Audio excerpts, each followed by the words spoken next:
Con ocasión del año jubilar de San Vicente de Paul, viajaremos a los santuarios relacionados con él, desde Chatillon, donde desde hace 400 años nació el carisma de la caridad de la familia vicentina, hasta París, donde se conserva su cuerpo incorrupto y donde la Virgen María confirió la medalla milagrosa.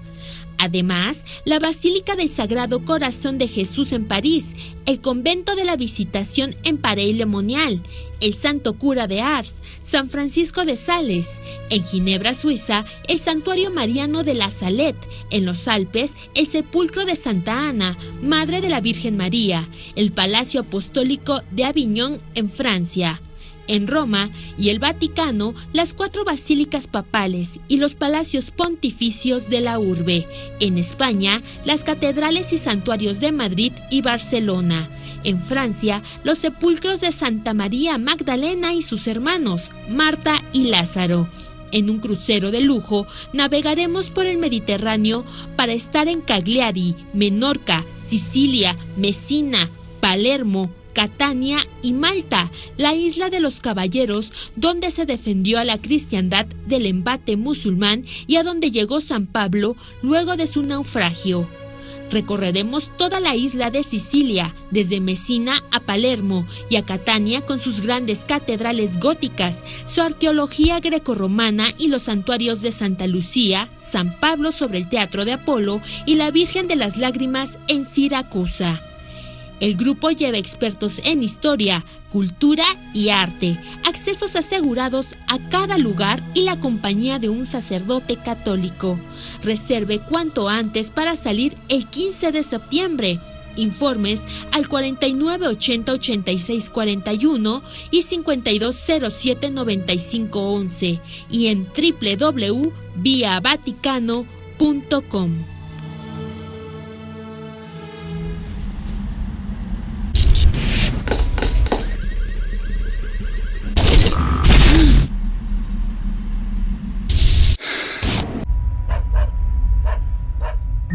Mejor duerme. Subzeta, inductor natural del sueño. Contiene melatonina natural. Es sublingual de rápido efecto y no crea adicción. Encuéntralo en sus presentaciones de 3 y 5 miligramos. Mejor duerme. Subzeta es de Medix. La Moderna presenta.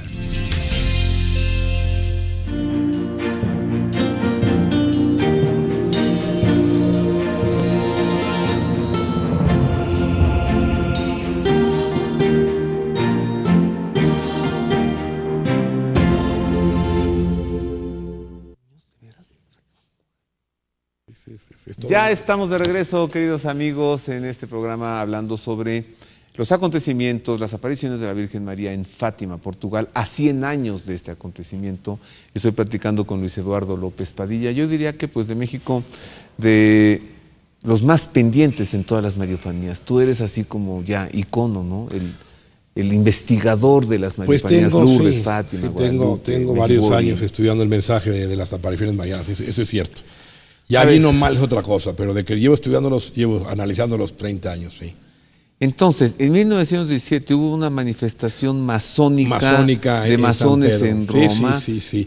Que además de lo que acabo de mencionar antes del corte, conmemoraban el 400 aniversario de las 95 tesis de Lutero.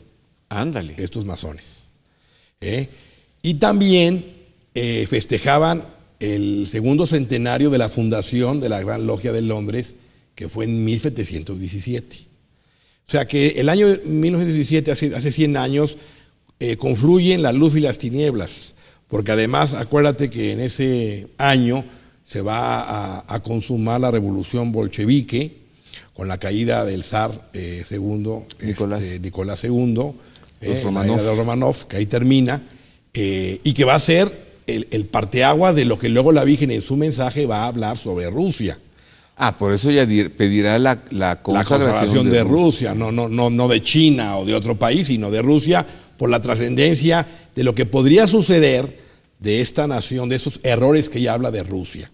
Entonces, en este contexto hay que comprender la aparición de Fátima, precedida, como lo saben la mayoría de los que conocen las apariciones de la Virgen, con las 3 grandes manifestaciones del ángel en el año 16, donde va a ser una manifestación de reparación al Santísimo Sacramento de la Eucaristía y de adoración de parte del ángel, que les enseña a los niños a postrarse y adorar al Santísimo con esa oración: Dios mío, yo creo, adoro, espero y os amo, y os pido perdón por los que no creen, no adoran, no esperan y no os aman. Y luego viene la aparición de la Virgen en el 17, y su mensaje, durante las 6 apariciones que a la Virgen tiene de mayo a octubre, los días 13, que le pide a los niños que vayan, todas, en cada una de ellas, que son muy breves, les impide el rezo del Santo Rosario, como el arma para 2 cosas: para lograr la paz en el mundo, y 2, para evitar que las almas se condenen en el infierno, o sea, para la conversión de los pecadores. También va a pedir en estas 6 apariciones que ofrezcan sufrimientos y sacrificios en reparación de los ultrajes en contra del Santísimo Sacramento de la Eucaristía y en contra de los pecados en los que es ofendido nuestro Señor. Es una constante: oración, sacrificio, penitencia, rezo del Santo Rosario. El último día, el octubre 13, la Virgen va a pedir que se construya una capilla, se identifica como la Virgen del Rosario. Anteriormente hace referencia al Inmaculado Corazón como la necesidad de que se establezca en el mundo esta devoción. Entonces, su mensaje es muy concreto, muy preciso sobre la necesidad de hacer oración, particularmente el Santo Rosario, como un medio para alcanzar la paz en el mundo. A mí me parece, a la luz del centenario, que esta petición tan simple y tan básica de rezar el Santo Rosario no fue atendida, no fue promovida con la asertividad y la insistencia que hubiera sido lo deseable de parte de la Iglesia, porque si se hubiera rezado el Rosario, se hubiera alcanzado la paz y no hubiera venido la Segunda Guerra Mundial. ¿De veras? Sí, porque también acuérdate que en el 17 estamos en medio o al final de la Primera Guerra Mundial, y la Virgen dirá en su momento que si no dejan de ofender a Dios, una peor sobrevendrá durante el pontificado de Pío, una segunda guerra, y por eso pide que se rece el Santo Rosario para alcanzar la paz en el mundo. Bueno, no se rezaba, porque hoy sí se reza el Santo Rosario. Tú y yo lo hemos rezado juntos, ¿cuántas veces? Sí, muchas ¿no? veces, sí. Bueno, a ver, dentro de todo este mensaje que en una gran síntesis nos lo has presentado, hay un secreto. Y una petición. Y un secreto que ella pide que se vaya dando a conocer en 3 momentos o en 3 partes. Tú recuerdas que el Papa Benedicto XVI en el año 2010 estuvo en Fátima. Así es. Y recuerdas que en el avión de regreso dijo una cosa de ida, que todavía nos seguimos preguntando a qué se refería Benedicto XVI cuando dijo: se engaña quien piense que el mensaje ha concluido, tiene vigencia para el futuro. Vamos a recordar ese momento y lo comentamos enseguida. Y el secreto, por supuesto. En mayo del año 2010, durante el viaje apostólico para conmemorar el 10º aniversario de la beatificación de los niños videntes Francisco y Jacinta Marto, el Papa Benedicto XVI pareció dar marcha atrás de lo que explicó en su comentario teológico del año 2000 sobre la visión de la tercera parte del secreto de Fátima. Durante el vuelo apostólico de Portugal a Roma, en rueda de prensa, el Papa reabrió la controversia sobre el secreto de Fátima y rechazó abierta y expresamente la penosa e increíble interpretación y comentario tanto del cardenal Angelo Sodano como de Monseñor Tarcisio Bertone acerca de la visión como un mero efecto de los eventos del siglo XX, incluido el atentado perpetrado contra Juan Pablo II en 1981, que pertenece al pasado. A pregunta expresa de uno de los periodistas sobre los escándalos de pedofilia que se conocían dentro de la Iglesia y su posible relación con el secreto de Fátima, la respuesta del Papa Benedicto no pudo ser más elocuente al afirmar que los sufrimientos de la Iglesia vienen del interior y se muestran de una forma realmente espantosa, son resultado de los pecados de la Iglesia. Benedicto XVI se refería así a una profecía más allá del momento indicado en la visión, en la que están indicadas realidades del futuro de la Iglesia, no meramente en el pasado, que incluyen tanto palabras como imágenes relativas a los sufrimientos de la Iglesia, pero causados ya no por los soldados que aparecen en la visión, sino por las persecuciones en la Iglesia a causa de los pecados de sus propios miembros, realidades futuras de la Iglesia que están revelándose y desarrollándose paulatinamente. Benedicto XVI parecía así confirmar la existencia de otro texto cuando se refirió a una profecía más allá del momento indicado en la visión. Se habla, se ve, si parala, si vede, la necesidad de una pasión de la Iglesia que naturalmente se refleja en la persona del Papa, pero el Papa significa la Iglesia, y son los sufrimientos de la Iglesia los que se anuncian por las persecuciones internas en la misma Iglesia. Si párala, si ve de la necesidad, se habla, se ve la necesidad. Se habla y se ve, se habla. ¿Quién habla? La Virgen. Esto es muy importante. Se habla, o sea, dice él en el texto, que más allá de la visión. ¿Cuál visión? ¿La de la tercera parte del secreto? Sí, la que ya conocemos, del Santo Padre, que sale de una ciudad medio en ruinas y va a una montaña, y allí es muerto por armas de flecha y fuego, sí. Pero dice, más allá de la visión, se habla, se ve. ¿Quién habla? Pues la Virgen.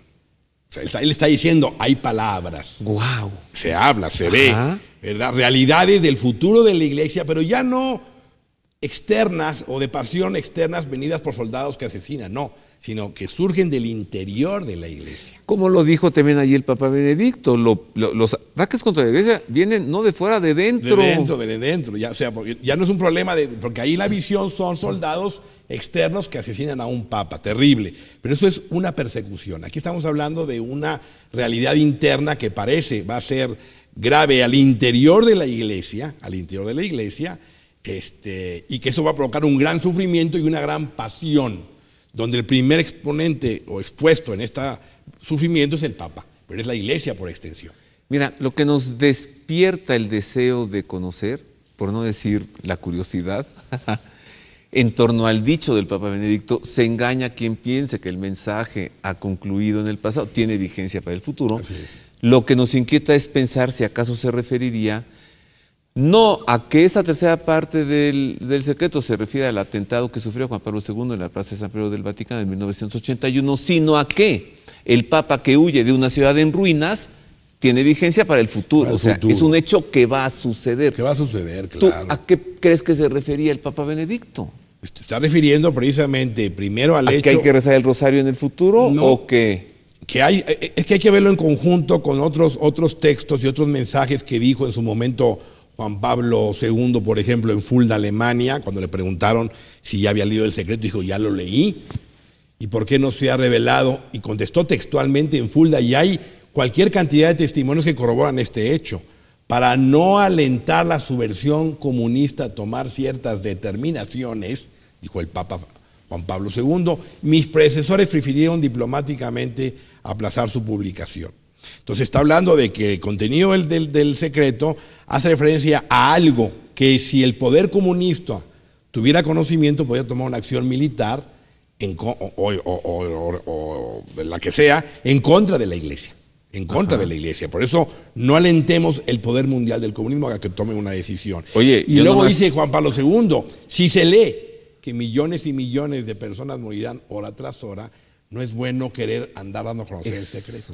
Entonces, ¿de qué me está hablando el Santo Padre, Juan Pablo II? Yo te recuerdo que la Catedral de Moscú la hicieron polvo, nomás para poner una plaza allí, ¿no? O sea, el comunismo soviético. Entonces, acciones contra la Iglesia, bueno, hicieron muchísimas. Claro. Ahora, esto de, ¿para qué revelar la tercera parte si en minutos morirán millones?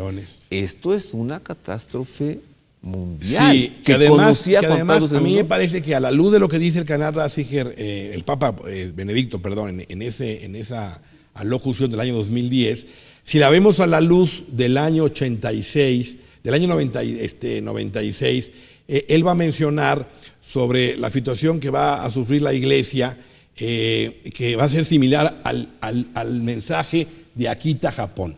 Y él confirma, esencialmente la misma cosa. Es la frase textual del Papa. ¿Qué dijo la Virgen? Y en Akita, Japón, la Virgen el 13 de... Déjame hacer una pausa. Así le dejamos aquí. Emoción. ¿Qué dijo la Virgen María durante las apariciones en Akita, Japón, que es similar a lo que dijo la Virgen de Fátima? Así es. Bueno, hago una pausa, regreso con esto, regreso con más.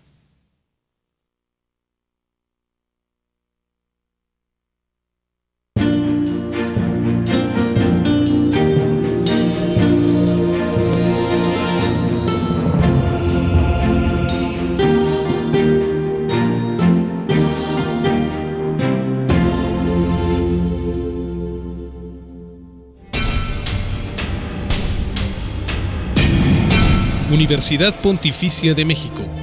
Fundada en 1553, es la Universidad del Papa y de los Obispos de México. Licenciaturas en Teología, Filosofía, Derecho Canónico, Derecho Civil y Ciencias Religiosas. Diplomados en Espiritualidad y Mística, Teología, Filosofía, Latín, Hebreo, Griego, Antiguo y Nuevo Testamento, Liturgia y Religiones del Mundo. Taller para grupos litúrgico-musicales. Informes en www.pontificia.edu.mx o al 5573 0600.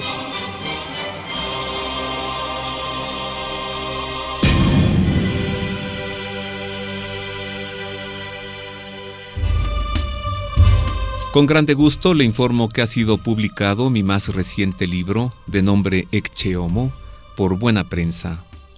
La figura de Cristo atado de manos, flagelado y erguido sobre un charco de su propia sangre, ha venido a ser, en incontables ocasiones, un retrato de la humanidad herida por el pecado.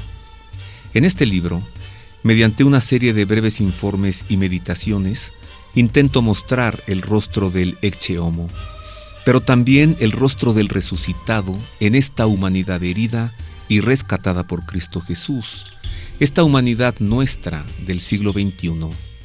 El libro Ecce Homo, de un servidor, se encuentra disponible ya en las librerías de Buena Prensa en todo el país y también en la Casa de San José.